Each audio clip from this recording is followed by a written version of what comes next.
We like this community. This is a great community that we live in. We don't need that negativity. So we thought, how do we address that? What really needs to happen? And we thought, well, the things that people are arguing about, you know, we have experts within the area who know this information. And so we'll just have them come and talk. We've had a lot of different things. We'll have them come and talk and provide the information that they know. If someone disagrees, like if you today within the crowd disagree with what someone says, it's not the time to talk about it.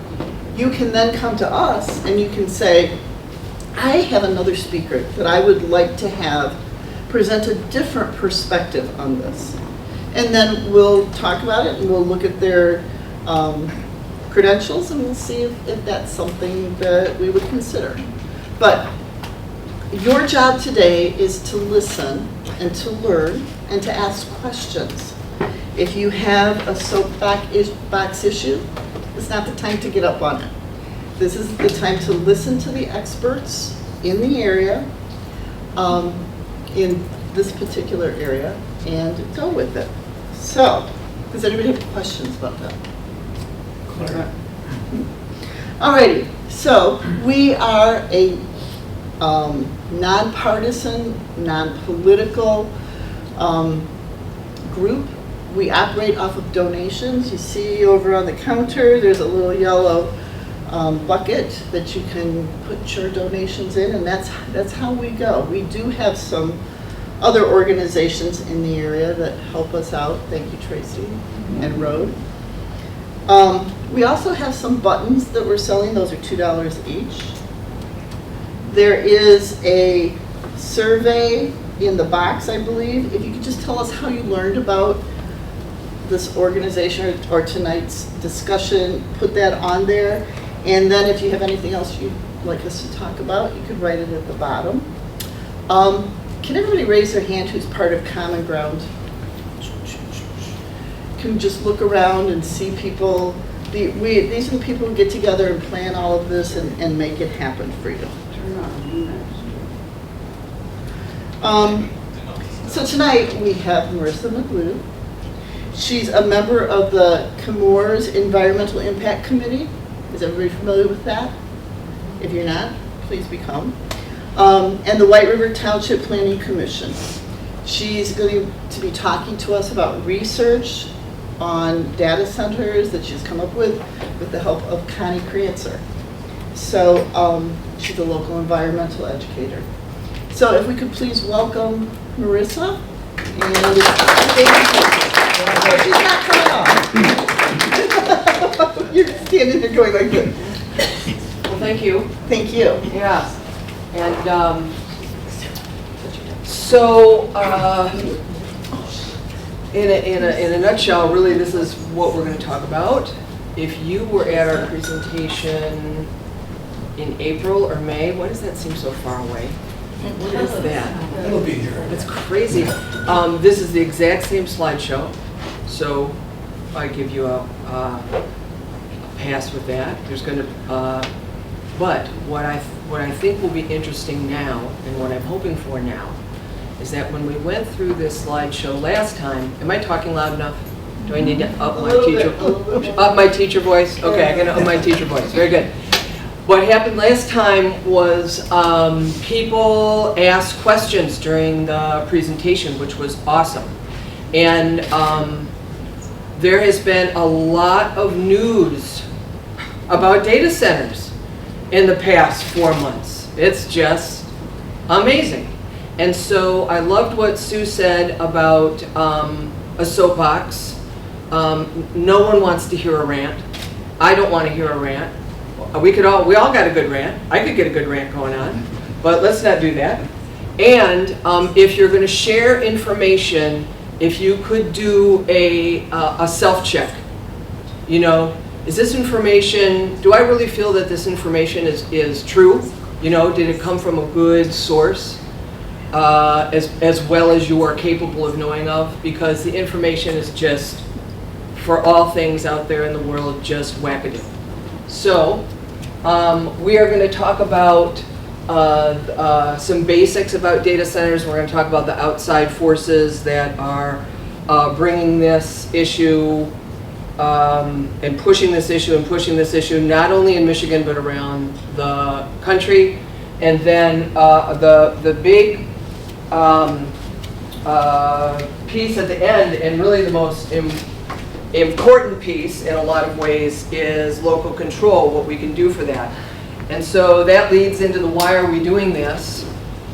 You know, back in April, when as a member of the Planning Commission and as a member of the Chemours Environmental Impact Committee, I said, oh no, we might get a data center here.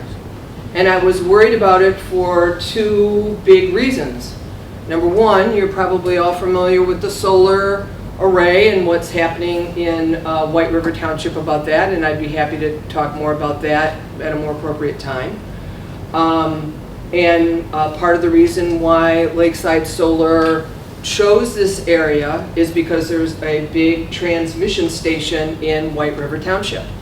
And there's room on that transmission station, whatever that means, room. And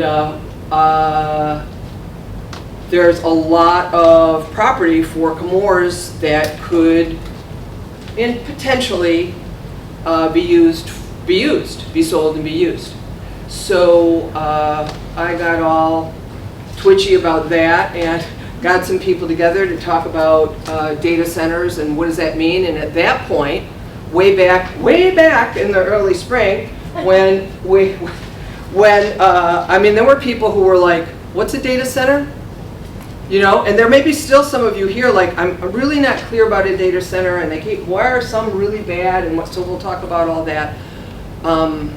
So that's basically that. And so at one of the meetings, I said, we need to do a presentation. People need to learn about data centers. And if anybody wants to help, and take it away, Connie. Yeah, I raised my hand. Partly because I didn't know what a data center was. I love Marisa and I love doing PowerPoint. Yeah. She likes research, and she likes putting together a thing and working through the nuts. So here we are. All right, so someone back came in from Blue Lake Township came in and said their township is just talking about it, and there, a lot of in our area there are still many townships and cities who are like, oh, we don't need one, we don't need an ordinance. Yeah, I say you need an ordinance, even if you don't think you do for a lot of good reasons. What could it hurt? Apart from the effort to put it together. White River Township has an ordinance, Montague Township has an ordinance, and it may be true that we are the only, at least back in June, those were the only townships or cities in Muskegon and Oceana counties that had ordinances. Hart has one now. And Hart has one now, yes. Only a 6-month. Oh, you have a moratorium. Yeah. Yeah, you have a moratorium, and that's a decent start. Just to put a pause so nothing slips in while you're developing an ordinance. So which places have ordinances right now? Montague Township and White River Township. So, what are they? What's the expansion? Energy and water use, and then thinking about an ordinance is all about quality of life, and we'll talk about all of that kind of good stuff. So. Yeah, data centers have been around for a long time because we have been doing computer things for a long time. Records, insurance, just storing information. Someone gave an example that the AV department at a big high school has a data center. If they're storing their own records somewhere. It's just a place to store stuff.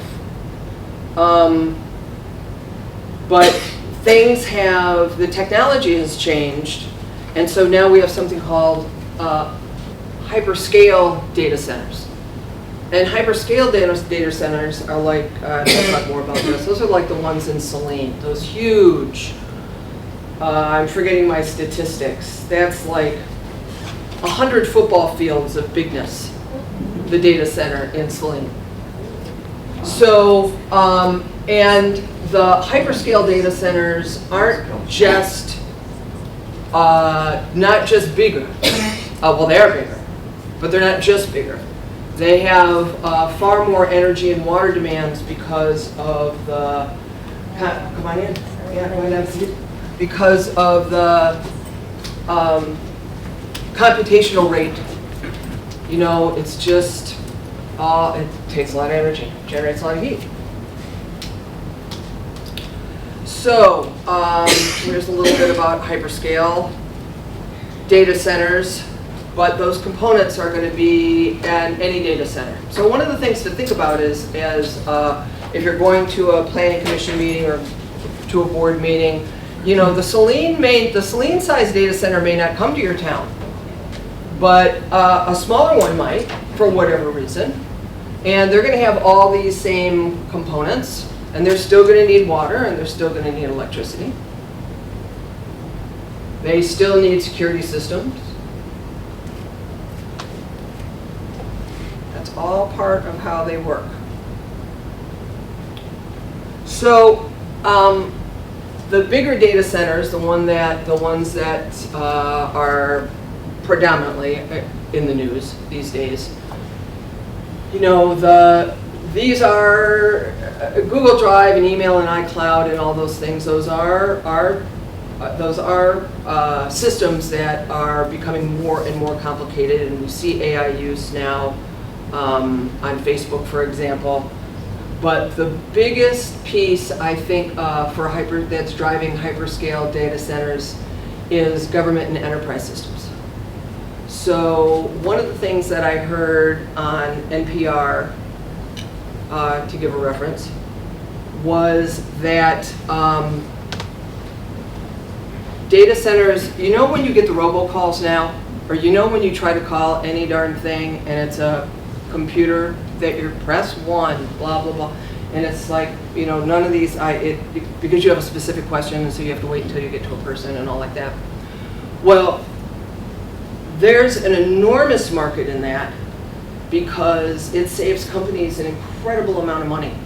You know, when you look at the job markets across the country, it's a multi-trillion-dollar industry. And so having AI fill niches 24/7 that a person doesn't have to be doing, that is honestly one of the uses of AI. I just talked to someone whose wife lost their job, was replaced by an AI system for onboarding, you know, for human resources onboarding.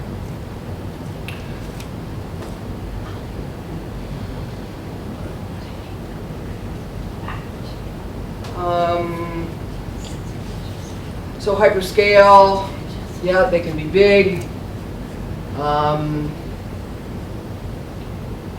They need fire systems.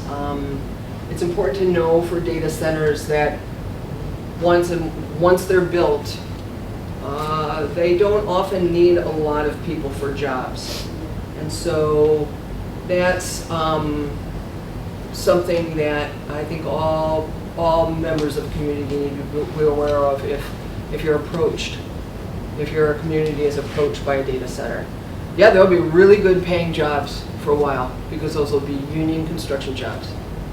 But they won't always be there, and there'll be, you know, some things here and some things there, but they're not going to have hundreds and hundreds of people working on them. Sue? I'm thinking about this. My dad worked on computers when what a calculator, like not even this does, took a whole room. Yeah. And so as you're talking about this, I'm thinking, is it possible that they won't need these hyperscale data centers, that the, you know, it can all condense down into something small? Well, I would refer to Nate to answer this question. My initial thought about it is that my understanding is that the information they can pack on a square millimeter of silicon chip is about maxed out. And so the next generation is quantum computing, which they're working hard on. Nate, do you have anything, Nate? I mean, I think it's important to think about the idea that, like, even if in the future it will be able to pack down smaller, like, even if that were the case, like, that doesn't impact the data centers that are being built now. No, Right. exactly. Right. A good point. Excellent point. Yeah. Because she'll get into it, but there's a big race to put data centers in now. And so they're gonna use the technology that they have now. Yeah. They're not gonna wait for better technology. Yeah. Can I ask, speaking of race, who's the race against? Each other, people, US companies. US companies. Yeah, it's between We US already companies have and way here's more a, data centers than any other country. So it just, I They're just thought looking that for was. more, yep. yeah, and here's a quote by Governor Whitmer. This was probably in '25. And so it's because our infrastructure is guided by computers, municipal water systems, electrical grids, we could go on and on and on. It's the race for, it's the race for protection. It could be certainly thought of in those terms. We don't want whatever nefarious actors, getting a hold of the water system of any major city. And it also is about all of the military structures in all countries, every single country that depends on computer use. It's about codes, cracking codes. It's about all kinds of things.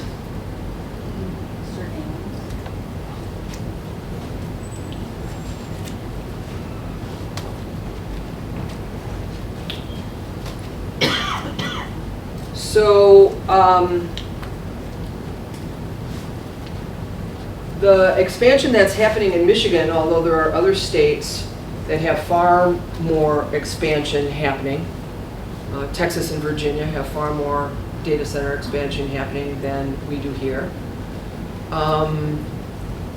Companies are more or less looking for these things.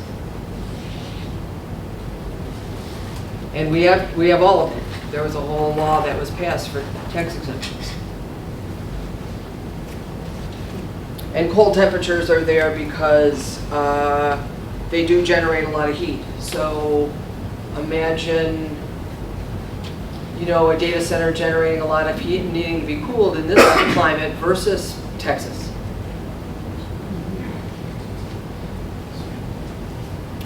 So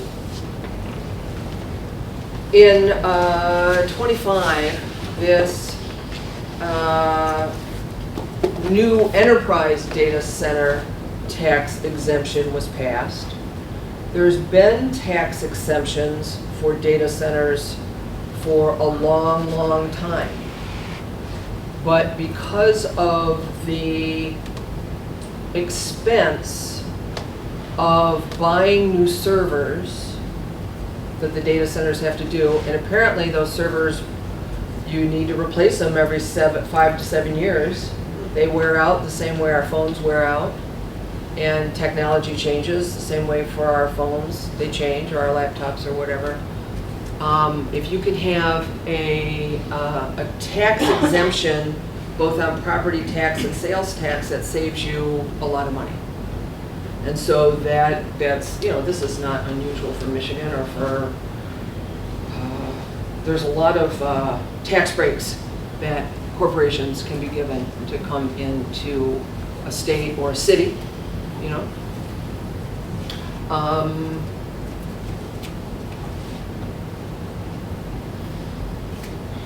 So this, I gotta come over here to see it more clearly.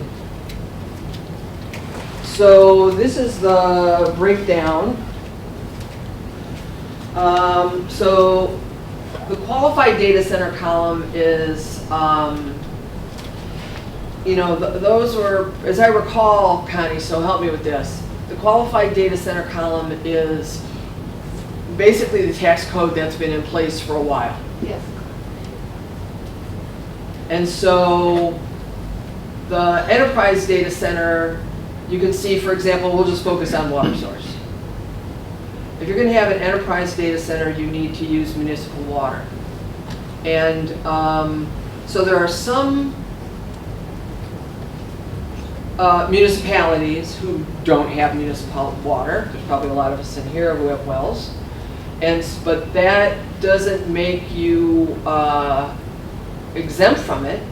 In Saline, they created municipal water, the data center there. Because they wanted the enterprise tax exemption, because you'll see under certification requirements and details, you get a Michigan Strategic Fund certification. The Michigan Strategic Fund is a arm of the state government that promotes economic development in the state. And you get a certificate so that when 7 years from now, when you need to buy new servers and you need to do whatever it is that you need to do, in that your tax credit will keep moving forward. Marisa? Yeah. I'm struggling to understand the difference between a qualified data center and an enterprise. Is it just the size, or is it, what is the difference? Yeah. Part of it is size, because it has to be at least $250 million of equipment investment. But, you know, that's probably what we would consider a reasonable size building could probably eat up $250 million of equipment investment. And qualified data centers are doing the AI and all, are they doing the same things as enterprise data centers? Well, this is only a comparison of the tax code. So you could be a hyperscale of Saline sized, I keep you referencing that because I'm making an assumption, we know what that means, that word means. I'm making an assumption that people can, you have an understanding of what I mean by that. That's an enormous data center that's going to be, they lost the fight, they didn't have an ordinance. And an enormous hyperscale data center is being built there. So actually we had when Sarah Mills came, she did a big presentation. We invited all the municipal leaders in Oceana and Muskegon counties. And we had a big meeting for the municipal people. And Sarah Mills, who's a PhD, U of M person, economic development person, what I'm remembering her say, Connie, is that so far, interestingly, most of the data centers that were putting in applications for Michigan were not doing it under enterprise. They were doing it under qualified. Do you remember her saying that? Don't, but it makes sense because you notice there's no requirements for clean energy, there's no requirements for green building, there's no requirements for water source, there's no requirement for property tax. And so even though they get a really good tax write-off by being an enterprise, they also don't have a lot of safeguards. Yeah. So it's easier. So it's easier, you know, and maybe the tax things that becomes the cost of doing business, maybe. So, may I ask you a question? I want to make sure I understand when it says no requirements under clean energy, that means they don't have to accommodate any, they can get their water or their energy from anywhere, or they? Yeah, and we talked about this with Sarah for a while because she, you know, she had gone around to all kinds of different departments at U of M asking questions about, well, what does that mean? I mean, you know, when we plug in the toaster, we really don't know it's only natural gas energy that's coming into my outlet. It's only coal. It doesn't work that way. You know, they all feed into the grid, and that electricity goes all around for actually a really big region. You know, it's not just Michigan that energy is moving around in. It's a really big region. And so she was like, I've talked to people who are supposed to be the U of M experts about this, and they're all not quite sure. Not quite sure how that would be. Yeah. Like And water, what's You're no, gonna, I think, come to a slide eventually about clean, or the water source. Eagle gets involved whenever there's going to be a tapping into water sources. Yeah. Eagle does get involved. Yeah, if there's going to be a large draw of water. And, yeah. And if there's anything going back into a water source, Eagle gets involved. Are they pretty strict with it, or are they, I mean, I know how Eagle is with other things, and it's like you're up against a brick wall, but are I they? haven't Well, seen it. I don't know. It's not about Eagle being strict, as I have learned over 8 years of working on the Chemours site. It's about what are the environmental laws in the state. Are the laws strict? Their job is only to make sure that the laws are upheld. They don't write the laws, they uphold the laws. And they uphold the bureaucracy of applications and permitting, and that's what they do. Okay. So, we're going to talk a little bit about positive and negative impacts on communities.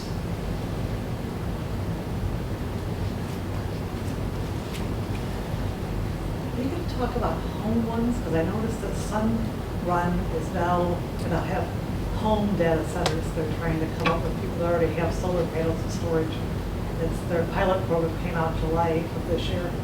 I don't know anything about home data centers, Yep, that's the new thing. except for, you know, extra hard drives. That's the only thing I know. Well, That's they're supposed to be the interesting. size of a computer, and if you already have panels and you already have storage in your home, they're going to sell these units, the pilot program. They just Sun Run, look at them. Interesting. Nobody? That's an interesting idea. Okay, thank you for that. Okay, so whenever a business wants to come in to a municipality, property taxes and employment is a big deal. We're going to get you jobs. We're going to pay property taxes. It's going to go into your community. And there are direct and indirect data center jobs. So while that construction is happening in your community, your restaurants are happy, your hardware stores are, you know, there's that kind of thing too that happens that can really bolster a community for a while. And then it's a matter of how many permanent or part-time jobs are in fact created. And this is all something to keep in the back of your head, because when we get to the actually talking about ordinances, there's something called host benefits. And so, for example, in White River Township, we have a data center ordinance, and but we have not. I just at the last meeting brought up this idea of host benefits, that we ought to talk about them. Because because you can't have exclusionary zoning. You cannot have a thing that says you can't come here. That's against the law. You can't do that. So if you don't have a ordinance, you don't have any guardrails at all. So if any business comes to you, you know, having some sort of things in mind that you've talked about for a give and take for host benefits can be helpful.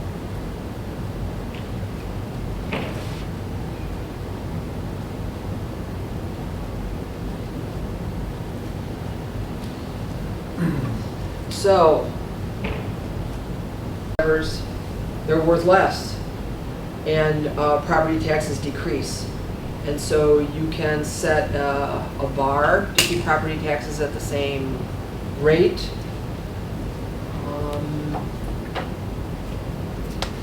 Yeah, actually, you can set the bar to say it can't dip below a certain amount, but if their property value rises, you can say, but you have to pay it when it goes above it. Mm-hmm. Yeah. And if they're replacing equipment every 5 years, that should come into effect as well, because the depreciation within rehab. Yeah, so it does do that, you're right. It doesn't continually go down, it gets replaced, and so the property, instead of your property taxes doing this, to try to keep it more smooth, so it's a reliable income flow. So this is what we just talked about. There's, in the first year for data centers, because those servers have short lives, the depreciation is pretty quick. And so we just talked about communities perhaps building safeguards for that.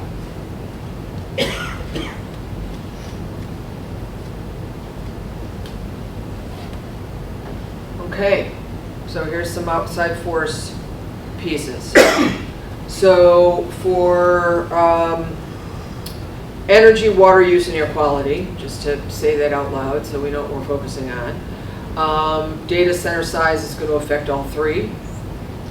You can see the size change between what might have been in the 90s to what we're looking at now.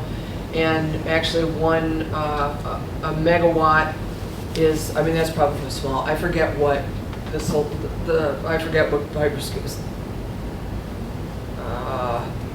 It can be on the order of 60, megawatts. They can be huge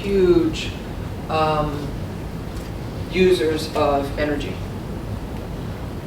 And with that, you notice that it was all red, there's a lot of heat. Yeah. And that energy use creates a lot of heat.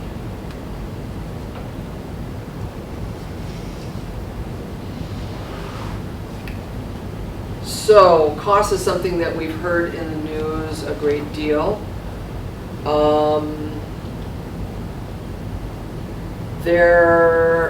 It was interesting when Connie was doing a lot of research about will your rates go up? There was a lot of it depends about it. I was surprised as anybody about that. Stranded costs mean things are needed to be built but not used. So power lines, new infrastructure is built, but it doesn't actually get used. And so there are various state laws that are trying to address that. Well, that'll come up later.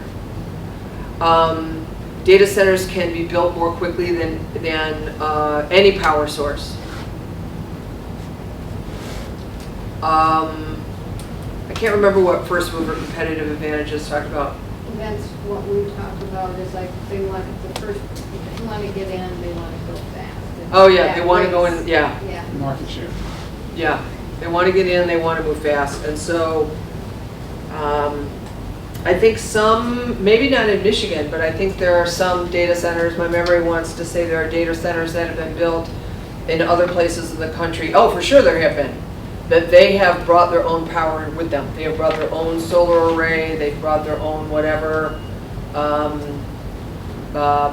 Nuclear power is coming back online. There's some power plants that have been looked at that to come back online.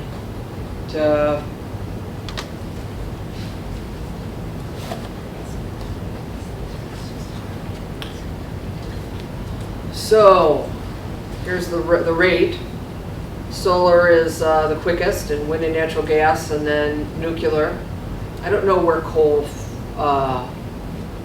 falls in with this in terms of creation, starting a new coal plant. So remember when I talked about the grid, and so all, there are, there's coal, there's nuclear, there's solar, there's natural gas, all of those electrical power generating systems are being used right now in a grid to make all these lights happen. And our grid that we're plugged into is part of this Mid-Continent Independent System grid. And that grid, part of the problem for, even without data centers and part of rate hikes and all that stuff, is that our grid is, needs repair, it's fragile, it needs upgrading, and you can see that it was approved or proposed, it's still not approved. A proposal to upgrade that grid in 2021. It was, Is that for Michigan or nationwide? it's for that particular Mid-Continent Independent System Operator. And I think, I want to say it runs, I mean, it's big. It's from like Pennsylvania to Minnesota down to Louisiana. I mean, it's a big chunk of the country that runs on that same thing. So back in the, oh gosh, there was a big blackout on the East Coast. Was that in the 80s? Mm-hmm. Yeah. In Cuba, too. Yeah. Yeah. In the 2000s, yeah. And so when a blackout happens, it happens within that region, within that connected region.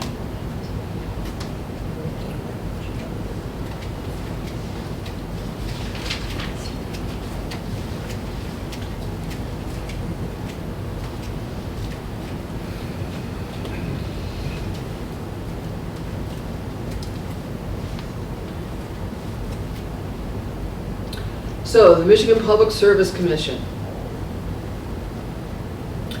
They are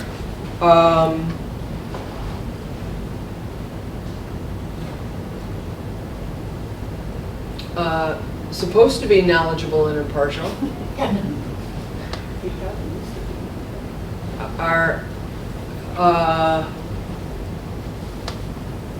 Their job is to protect us. You know, to make sure that energy companies, there's there's a lot of energy companies in Michigan, but there's two big ones. And, you know, it's to keep them from, to watching them and make sure there's good reasons for those rates to go up. And also to make sure that there's not too much demand on the power system so that there's brownouts and that there's blackouts. And that if there is going to be large energy draws from whatever kind of major energy using system that comes in, that there's enough there. And that's her job.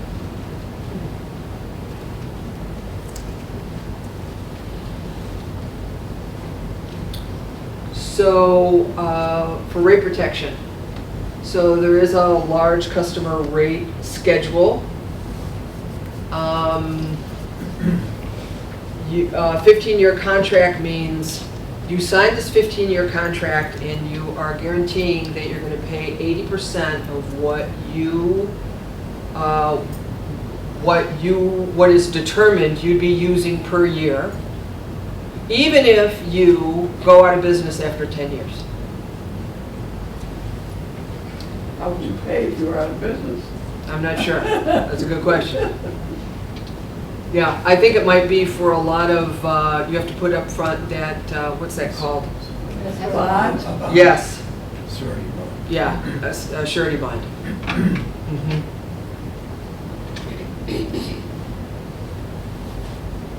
And it's currently under appeal. It's currently under appeal by Consumers Energy. This is MPSC versus Consumers Energy. And so this is what the Public Service Commission wants to do, and this is what the Consumers Energy feels is unreasonable for them to work with. And probably DTE too. I mean, it depends on what side of the state you are on, what company it is. I have a question for you. Have they Yeah. got the state yet? Because I know like with solars, where they're large scale now, the state can decide, like, the companies can go and say, hey, they're not, so their ordinances, but Oh, no, data it's- centers are different, but I wonder if anybody is trying to heal that so it's out of the cities and townships' hands when it's a large scale. Is anybody trying to? Yeah, I haven't, you want me to repeat her question? Did you guys Yes. understand her question?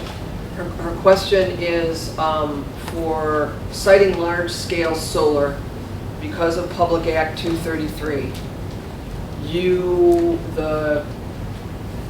The state of Michigan basically made the rules for how large-scale solar could set up because of the resistance to having solar farms and the need for renewable energy.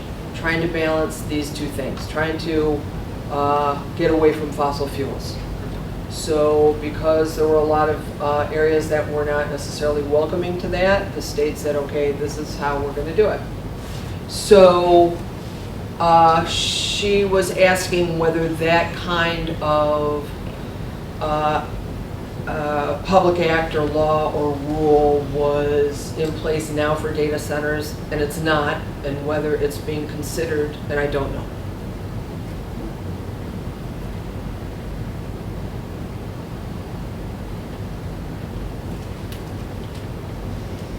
So, and this is the, could it be a good thing or not? It's about grid expansion. So on the one hand, that load growth, the more electricity that data centers bring can help spread the fixed grid related costs over more kilowatt hours. So you're going to need to repay their grid anyways. You know, so if you have somebody using a whole lot of kilowatt hours, a lot of energy, it helps to spread that out. But on the other hand, if grid expansion, more towers, more lines, more transmission hubs, more power centers, is only needed because to bring the data center load online, now they're going to contribute, that could contribute to cost increases. So it's there's a balance act with that. And then, the first piece talks about the grid maintenance and capacity expansion. Because there's more electric things. There's electric cars. There is capacity expansion happening. It's a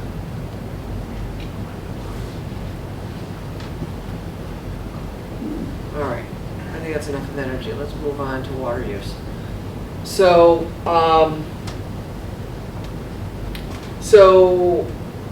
that is a artist rendering. They just broke ground in Saline, so it's not built yet, but this is what it will look like when it's done. And each of those buildings is, a couple of football fields large. It's enormous.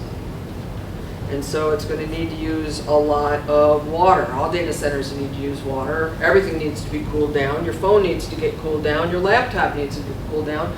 It's just that those are small enough that the ambient air can take care of that. Well, except your laptop does have a fan in it to help things along because it's using, it's working harder than the phone.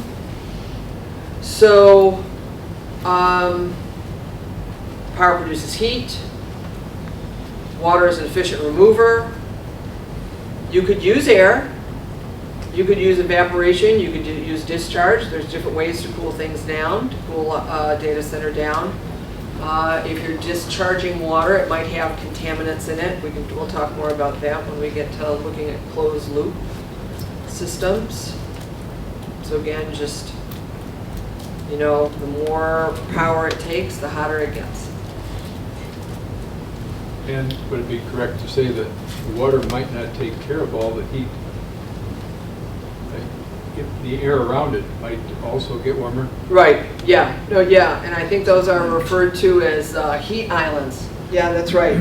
So the water will cool it down so that the systems inside the building can still work.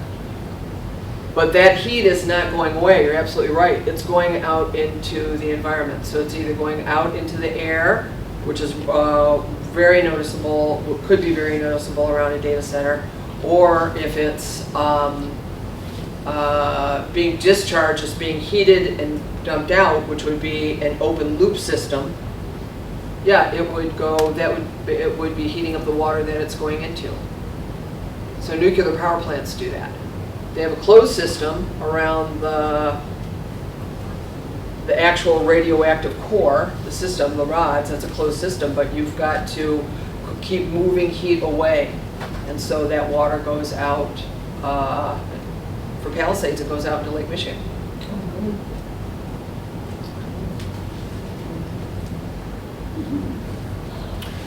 So, closed loop, the water would be used, it'd be like a radiator in a car. That's a closed loop system. Heat still comes off of your car, and there are chemicals inside the radiator so that your radiator doesn't get full of scale, so that it doesn't rust, all kinds of, same thing for a closed loop. Good metaphor for a closed loop system.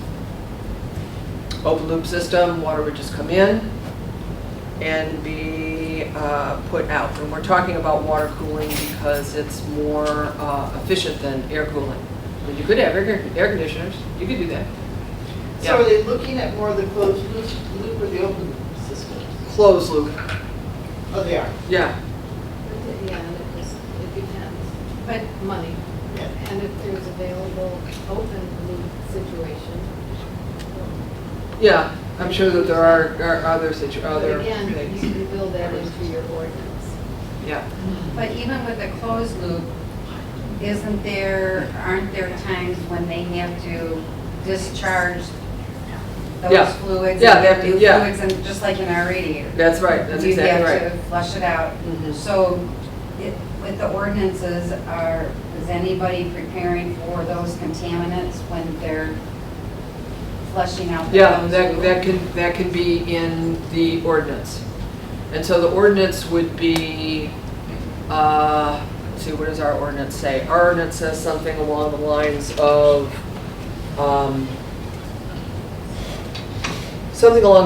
disposed in accordance with best practices. Because there's no way our planning commission, as fabulous as we are, can answer all those questions. I mean, it's just, we're not engineers. And it's changing all the time.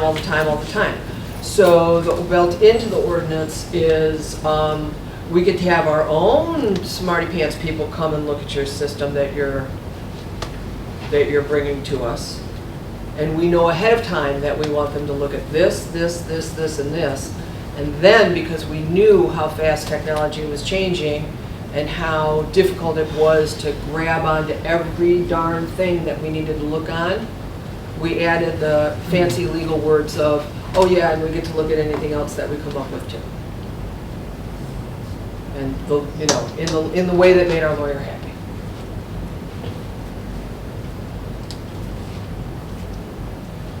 So a quick question on water Oh, yeah. usage. So this, and I'm trying to understand, I've had people tell me, well, data centers don't really use water because water can't be destroyed or created. It's like it doesn't go away. So when we say up to 5 million gallons a day is being used, does that mean it's being either contaminated or changed into a gas? Like what's happening to that water? Well, in most of the townships and the municipalities and the 2 counties that I've been talking about, that, like even for the city of Montague, the water comes out of a well. Okay, It comes out of the aquifer. okay. It comes out of all that unbelievably large amount of water stored underground. But there's a limit to that water. And so once it comes out and it goes into my house and flushes a toilet, it goes, it's either going through a process that is hopefully cleaning it as it goes back down into the aquifer and then eventually out into a lake, but it's been used. Yeah. So, on the one hand, that's true. You're not destroying it. You can't destroy it, but you can contaminate it. You can make it undrinkable. Right. I feel like it was an argument over semantics, Yeah. Yeah, it could have been an argument over semantics.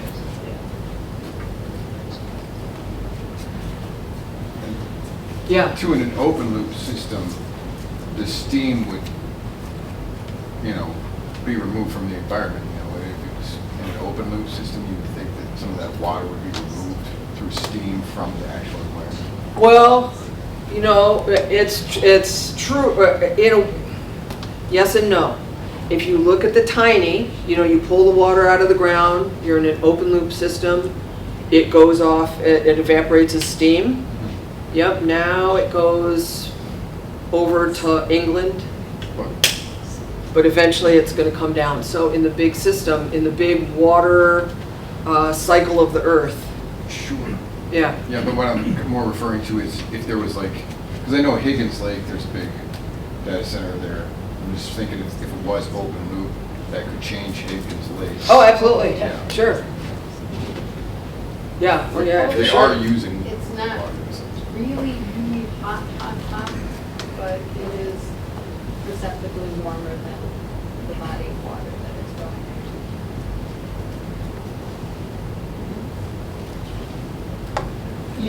Yeah. What you're really talking about with a lot of this is the rate of replenishing, right? Because like we've had companies north, like in Everett and stuff, that have had, that take a lot of water out, and what the concern is about how long does it take those aquifers to replenish? Is that a question you're asking? Well, I think that's the same issue we have with the data centers. If they're taking water, Yeah. Yeah. Well, my science understanding of aquifers is pretty limited, but obviously it depends on the rainfall of the area, the ability of the soil to absorb and have that water go down, and with all of that, it takes. There are certainly aquifers in the country that are being drawn off from far quicker than they can be replenished.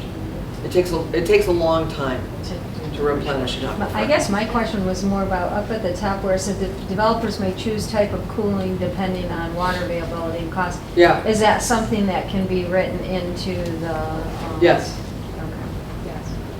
And also it can be written in that an environmental assessment can be demanded before anything is withdrawn. So someone, scientist or a group of scientists or college or whatever, can be asked to make an environmental assessment, whether it's an aquifer or whatever. Yeah, because you don't want to find out 5 years from now that everybody in your town needs to dig a deeper well. Right, yeah. Do you know how many, if at all, especially the latest data centers, have environmental scientists in their planning involved with discussing what's going to happen to aquifers and such, or is there no one? How many of the data centers have them? Environmental scientists. Oh, yeah, no, I don't have any idea. And I would imagine that it might be the onus of the municipality to demand it. Yeah. But if they're trying to help bring in the business, bring in the new technology, are they doing that, or are they just getting the business? I don't. Yeah, that's a great question, and I. And so with that environmental assessment with groundwater, they can also project, some towns have projected that if every lot has a house, this is the amount of water that their community needs to have if that should happen. And they can sequester in their minds, this is how much water we're gonna need, and a data center might need this much. It's either within the realm of possibility or it's not. But you did to think past that, because wouldn't creating a heat island affect the weather and your replenishment factors? I mean, if you got a heat island that's created by a data center, it affects rainfall or everything else. Well, the heat. I don't know if there's enough study on that. My understanding about what a heat island would be is that if we were in the data center radiating heat, that by you know, we would probably notice as we were walking towards it, oh, it feels warmer, you know, but I don't know that there's any study on that about what it would do to change the weather any more than what is happening at the power source end and how is that changing the weather. I can't The imagine climate. it's any worse than when I drive in from the farm and I go to Montague. Well, it's 3 degrees warmer in Montague than it is at the farm. Yeah. So we already have these things. Yeah, we do, that's true.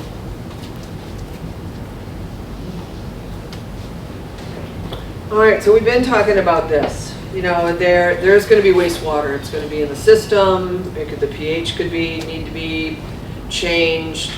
There could be conditioners of chemicals and biocides. And again, all of these things are things that can be put into an ordinance. If it's municipal water, you certainly have to think about the local treatment plants.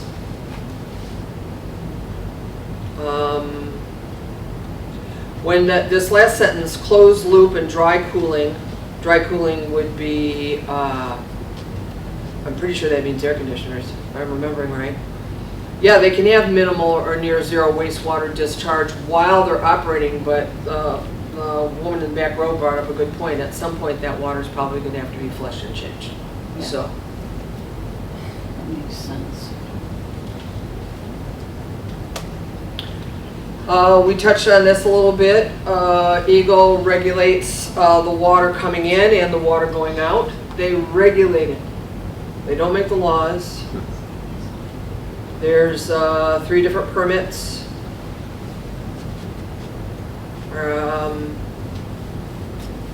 There's a NPDES permit from the Chemours property into Lake Michigan. They discharge treated groundwater into Lake Michigan.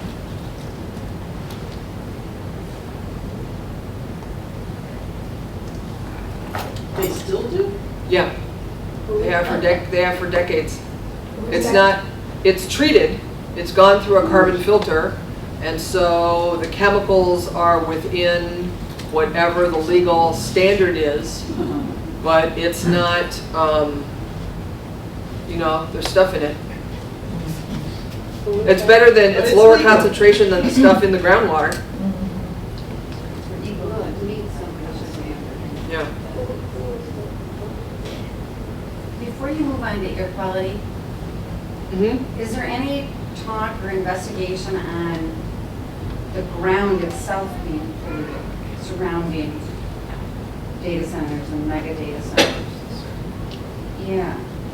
Is there concern about that? Is there a way? Oh, that's a good question. I don't think I have anything specific to say about that. I've started reading around, people around the country are starting to share concerns about that if tomorrow this data center goes out of business and the data center is torn down, they're claiming that the land that the data center was on is so polluted that it could never return to farmland as it was prior to the data center being there. Oh, boy. Yeah. So I would like to learn more about that. Yeah, that's interesting. I don't know.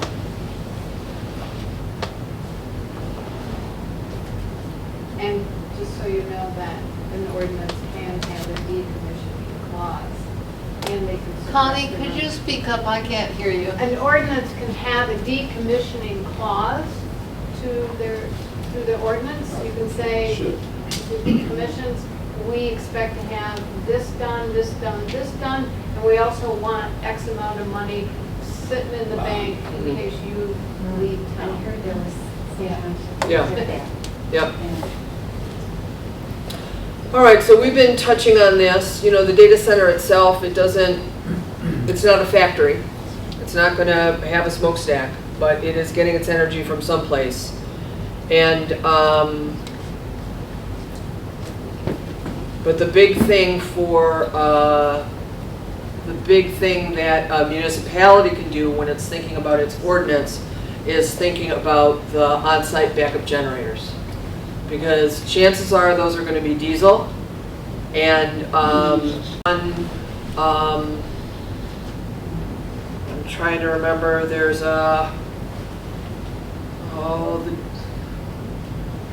it's leaking out of my head. It'll come. I think there's a certain kind of generator that you can ask for. That's what I'm trying to remember. It's something for, it's the highest quality. The highest quality is the number or letters 4, and the less quality is numbers 3, and you can demand for the highest quality generator. And like what Marissa said is that you can demand that it be tested between this hour and this hour, and yeah. And also the higher quality has less air pollution. Can you demand the source of fuel for that generator?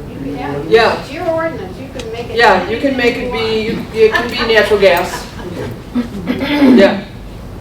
Yeah. Tracy? Bridge just put out an article about the center that's been up and running for 2 years. The people that live nearby report that there's a continuing 24/7 loud whining noise that is making their lives a living hell. Yeah, I've read other reliable sources that talk about the noise, and that's something when we talk about quality of life, that's another thing that you can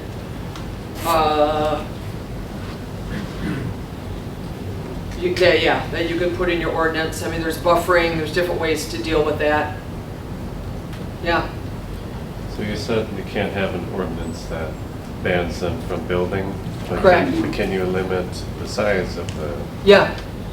Because they're so large scale that they're building in places like down south where there's no water long term. Yeah. The scale that they're building, so they're gonna use it up. I guess they're trying to get some other benefit out of that. Yeah. And go somewhere else.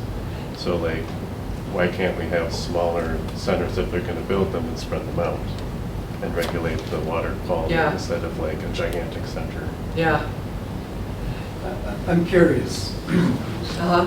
If you don't have an ordinance and they want to come in and build this data center, they have to request a permit. You can deny that building permit? Yes, no? Or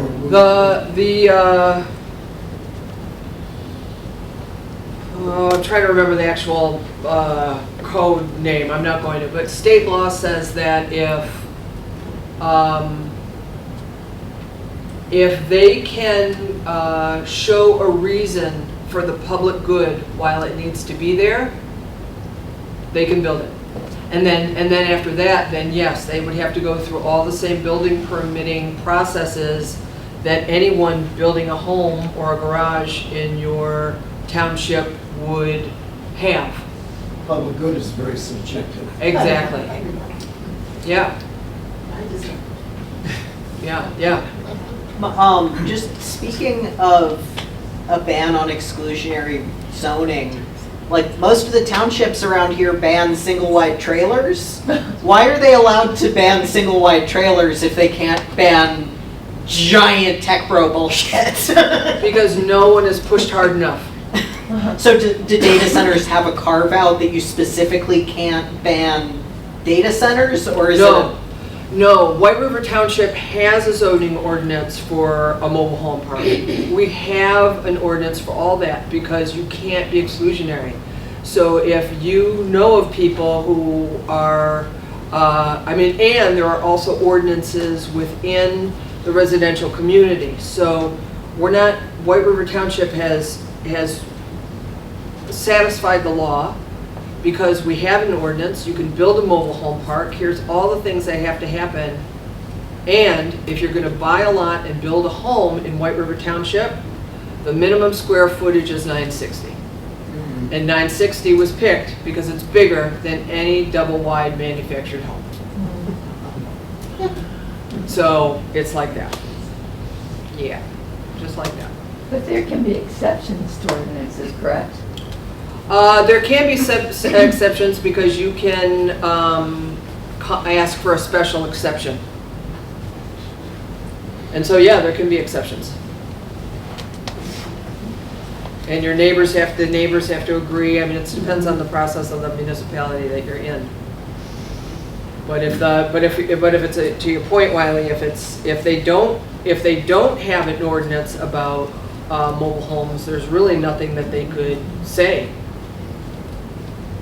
But like, so could we say, could we have an ordinance that says that, you know, sure, you're allowed to build a data center, but you have to build it in a single wide trailer? I love that. That's awesome. It has to be just this size. Yeah. The other thing that I wanted to say about size is that it has to, you know, whatever limit you put has to be in, words. Why is aphasia the only word I can remember? It has to be in the same arena. It has to be in the same zone as other things. You know, you can't, Like industrial or? well, yeah, it has to match up with other guidelines within your ordinance or within your master plan. You can't just You can't put it in a residential area. that one thing, as much as you might want to. All right. So, air quality. Okay, I'm going to kind of zoom through this so that we can get to quality of life and more ordinance stuff. This is what we were talking about with generators. Generators used on a regular basis have to meet a Tier 4 emission standard. So, you know, really all you have to remember is think about generators when you're writing an ordinance. If there's an actual emergency, well, I mean,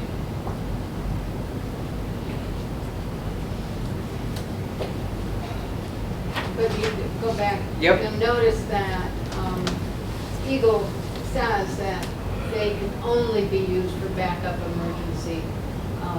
So it can't be 24/7. There are some areas in the states that are experiencing generator use a lot more often than backup. But for here in Michigan, they can only be used for backup. And this Tier 4 is demanded by the hyperscale. If they went to the lower scale, they can use a Tier 3, but your ordinance can say, no, you have to use a Tier 4. And, yeah. Go ahead. thank you for that.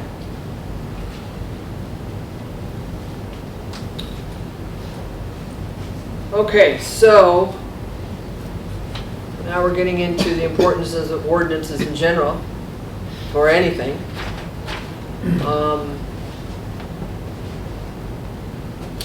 You're going to want, you know,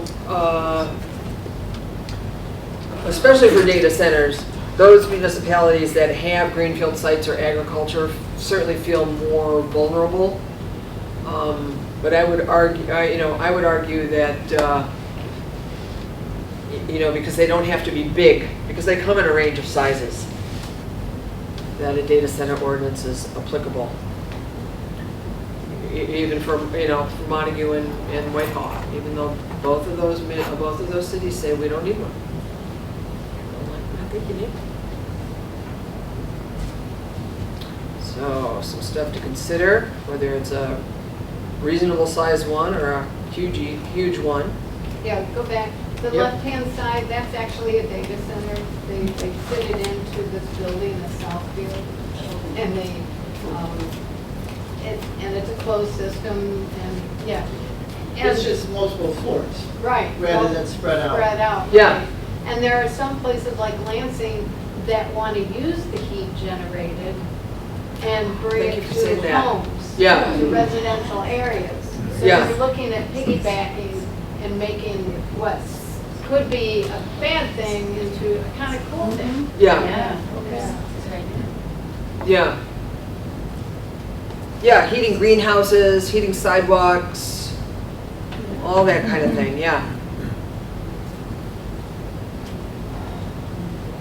So, you know, thinking about where you're going to site it, ample space between the other land uses, and, you know, a setback is helpful. You know, it's got to be 100 feet from this or 300 feet from this, but as we were talking about that constant sound, it's not a proxy for sound. I mean, a sound barrier or some sort of visual screen.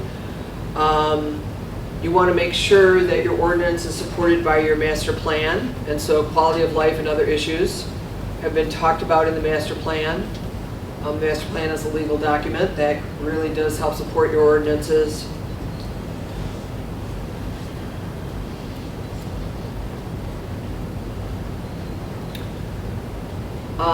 We talked a little bit about the second piece. They have to be reasonable and have to be based on fact. They have to fit in with what the others are. We've already talked about the Michigan Zoning Enabling Act. This last one was interesting. This came up, I can't remember, to shift from a generalized industrial approach to a proactive approach. So Connie touched on that. So yeah, we have an industrial zone, and all the stuff's going to go in the industrial zone, and that's nice, and it's away from all this, and it's hidden, and it's all good, and we don't have to look at it.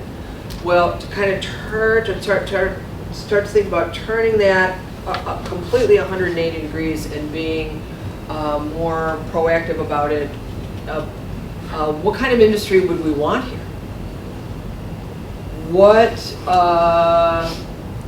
using the whatever they're producing in a new and a different way, apart from the heat. So if you got space in your industrial area and it hasn't been filled, well, then you can actually invite certain industries into, so that the community benefits. Yeah. Instead of just saying, well, there's some empty space, let's just see what drops in.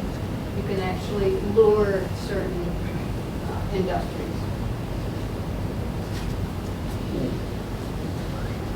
So for quality of life, these are things to think about for zoning for everything really. Where are your wetlands, your dunes? Where do you want things to be sited? Thinking about construction practices, and the site at the end, having a surety bond, knowing how it's going to be decommissioned. Thinking about the short term and the long term traffic. There'll be a lot of traffic at the beginning of it. That was actually one, I have to keep going back to the Chemours property because I've lived in this land, I've been involved with this for a long time, 8 years now. And so Chemours wants to, they say that it's, the community will like it better if we just install some more monitoring wells and put a geotextile cap over the landfill, even though it's going to continue to leak. Because they don't want the truck traffic that would happen if we built a landfill, a proper engineered landfill. Really? I bet you they would take the traffic and the dust and the construction noise. Can you ever get a temporary zoning? Because I know in California they have one over a river that they did. That one time they submerged it in the water like Microsoft for 105 days and then brought it back up. I mean, how did they do that? No, I haven't heard of this, Oh, so yeah. I'm interesting. Yeah, because China actually did their first one submerged into the ocean. It's a self-contained thing. Their first data center submerged into the ocean. In the ocean. Yeah. Interesting. What's going to heat up the ocean? Well, that's one thing. Yeah. But I just wondered how Microsoft got away for 105 days unless it was their own property. How did they submerge? But there is one over a river that they're trying. It's kind of like up above, but it's using the river water. Oh, that's really interesting. Yeah. I don't know if this is true, but I saw something about Europe doing floating data centers on waterways, like a little platform. Oh, considering to do that? I think they have a few that are floating, and they use the water as it floats through wherever they move it. Yeah, I have not heard that either. Yeah. Do you have any information on how all of this might affect electrical transmission, power lines, and step up voltage stations, step down stations, all that infrastructure? probably not more than we've already touched on. I mean, you know, there, I don't know what else I would say about that. I think I would need a couple of more specific questions to be able to address that. You have a more specific question? Well, the existing power lines. Yeah. I have some running through my property. Right. For example. Yeah. And I imagine they're going to be maxed out and then some, as far as how much they can carry. And then I just wonder if there's any discussion we've heard about. You mean for future- this area in particular? Or just Well, generally? As an example, yeah, take this here. But anywhere where there's going to be data centers. Well, I think that speaks to the whole, you know, so, yeah, Right. the infrastructure, yeah, there's going to be more infrastructure that's going to be, that could need to be created for that. You haven't heard how much. No, because it might be on a case-by-case basis depending on what's already there and Yeah. depending what transfer stations are already in the area. And So- remember when, I forget her name, who came? and Sarah? Sarah said that right now, Michigan they know how much they can manage.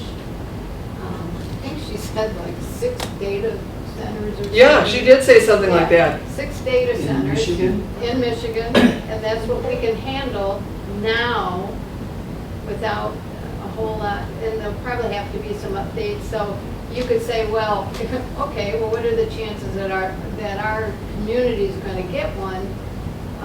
And there's already, I don't know how many built, you know, and you think, well, we'll just slide under the radar, hopefully, but you really should still have an ordinance, yeah. So there's only gonna be 4 more? Because you Yeah, showed us that's 2. already, Well, no, she's talking about the hyperscale data centers. Hyperscale. Yeah, the hyperscale data centers, the big ones. Marissa? Yeah. What is the next It step might be after a for data depending center? on how much. You know, like the iPhone has evolved. Oh, What would be the next means of transferring, storing data? the only one that I know of is quantum computing. Well, there's the Neuralink. Oh yeah, a Neuralink. Thank you. That's right, Oscar. Yeah. That's my favorite.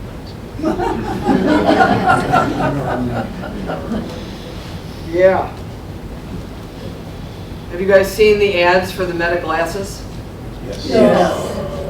Yes. No. I feel like a Luddite, you know. I'm like, no, but that's, you know, that's Is that the that's Neuralink? me. No, it's not Neuralink. No. No, it records like everything you look at Right. and then sends the data to data centers in third world countries so that workers can categorize it for Meta. So you're wearing these glasses and you're sending the inside of your house to workers in Kenya who are tagging everything in the picture. It's seriously, don't buy those things. Look out for anybody wearing them. Yeah. On the other hand, I have a friend who's blind who wears them. She's visually impaired. Yeah. And they really help her a lot because they tell her what she's looking at. Oh yeah, that makes sense, of course. I bet you I Yeah. can tell what I'm looking at. I bet if I look at stuff, I know what I'm looking at. Yeah. So far. Yeah. Yeah. That's the thing with a lot of technology, isn't it? They're going to be a really great, helpful application. And To be then, limited to helpfulness, and it can also be very evil. yeah. I don't have a problem. Yeah. There was a piece on NPR this morning, 1A from 10 to 11, about data centers. And they said that 2 things, that there are some within New York City that aren't hyperscale, but they put them there so that people's communication could be speeded up, where you have high population density. Oh, that's, yeah. They also said that the overselling, and you may have addressed this already, I'm sorry, it was That's late, okay. but the selling of AI. Yeah. And the whole stock market bubble that's all in AI, and the whole claims that are so much beyond what it really can do or what we want it to do even, may lead to a just collapse of the whole industry. And in that case, will there be funds for the decommissioning? Yeah, Yeah. yeah. The decommissioning. So that. Yeah, I've heard that, That was for a while 5 now. minutes Thank on you for the bringing radio. that up. Yeah. Yeah.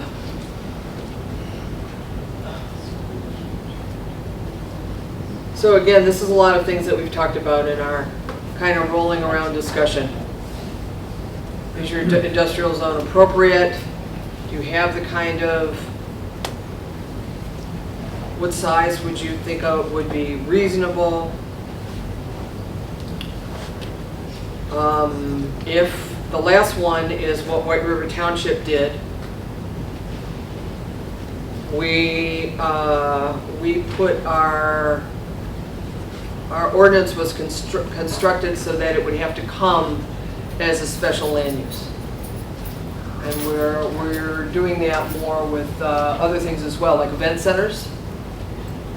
You know, you can't ban an event center, but you can put guardrails around it because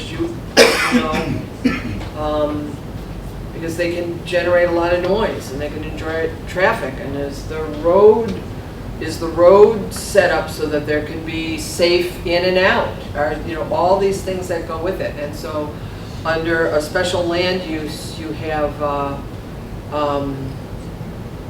more leeway to say, oh, you've presented us with this and now we're talking about it, and oh, we didn't think about that one thing.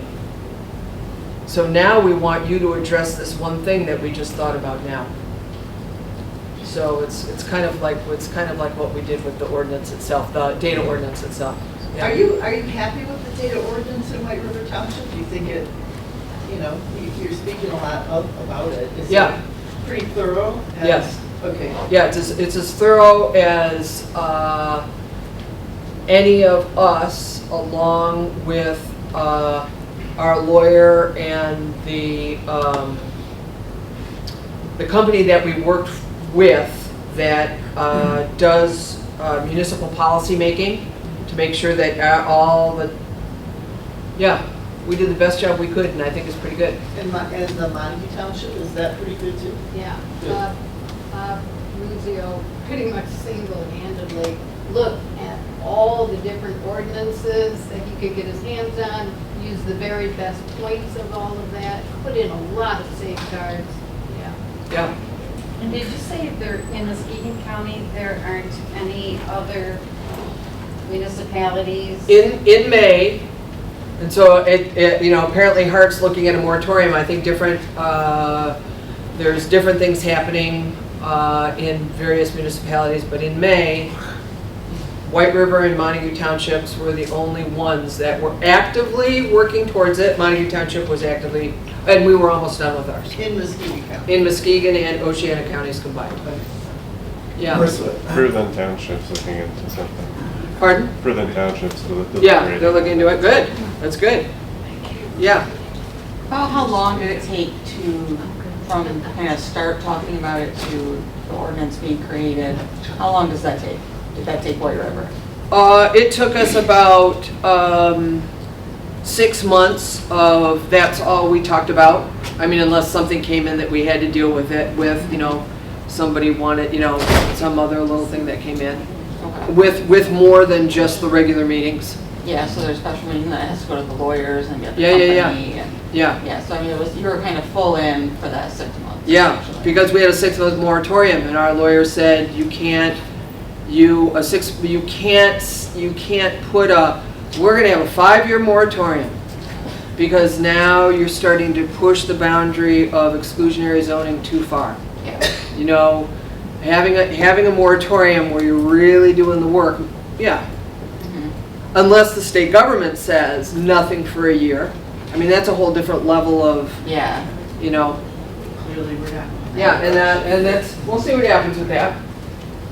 I'm still a little stuck on the whole exclusionary zoning thing. So like zoning boards can't say no one's allowed to build 100-foot plutonium factory fountains in our township. Like they can only say your plutonium fountain has to stay at this size. At a 30, yeah. Can we fix that? Is that a state law? Yeah. Exclusion. Yeah, it's a state law. There's no exclusionary zoning.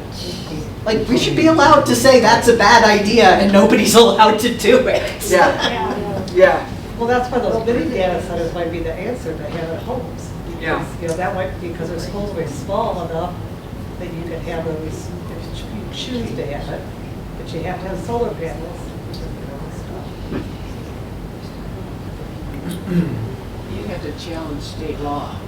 Yes. Yeah, yeah, we have to change state law. Yeah, yeah, and there are, it's not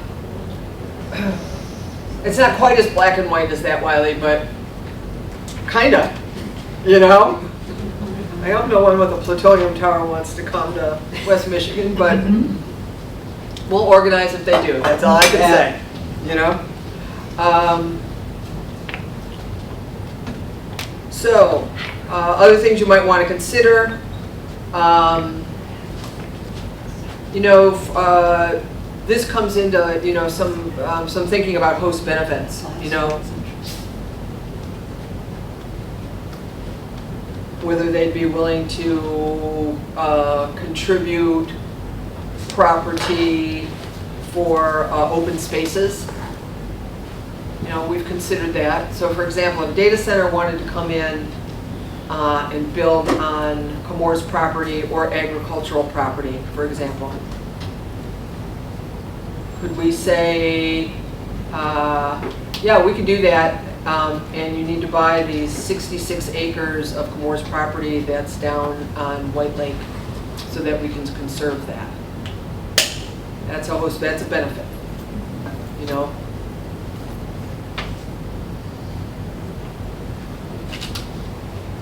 Be prepared. You betcha. Change. And then this is from Connie's fantastic research. She just did it up. Can you go back to that one just for a second? Yeah.